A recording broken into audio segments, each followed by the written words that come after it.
সাবধান ভাই, ফেসবুকে কাজ করতে আসছেন, সাবধানে কাজ করবেন। যদি আপনার একটি ভুলের কারণে যদি আপনাকে সাসপেন্ড হতে হয়, যদি আপনার পেজের সেটআপ চলে যায়, যদি আপনার মনিটাইজেশন উঠে নেয়, তাহলে এত কষ্ট করে পরিশ্রম করার কোনো প্রয়োজন নেই। এত কষ্ট করে একটা পেজ দাঁড় করার পর যদি সাসপেন্ড হতে হয় আর পেজের সেটআপ চলে যায়, এর মতো বড় দুঃখ আর নেই।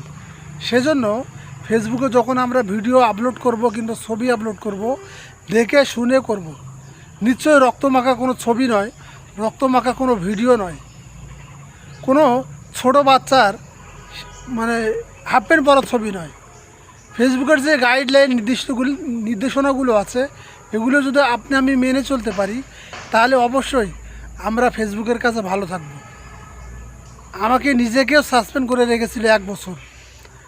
আমি অসুস্থ একটি মেয়ের ছবি পোস্ট করেছিলাম, জানি না এরই ফেসবুকের গাইডলাইনের বাইরে চলে গেছে ভাই। সেজন্য আমাকে 1 বছর সাসপেন্ড করে রেখেছিল। অনেক রিভিউ করার পর এরপরে আমার এই নিষেধাজ্ঞাটি উঠে যায়। তবে এখন নিয়ম মেনে কাজ করার চেষ্টা করতেছি। আপনারাও ওইভাবে কাজ করেন যাতে ফেসবুকের নিষেধাজ্ঞায় না পড়েন।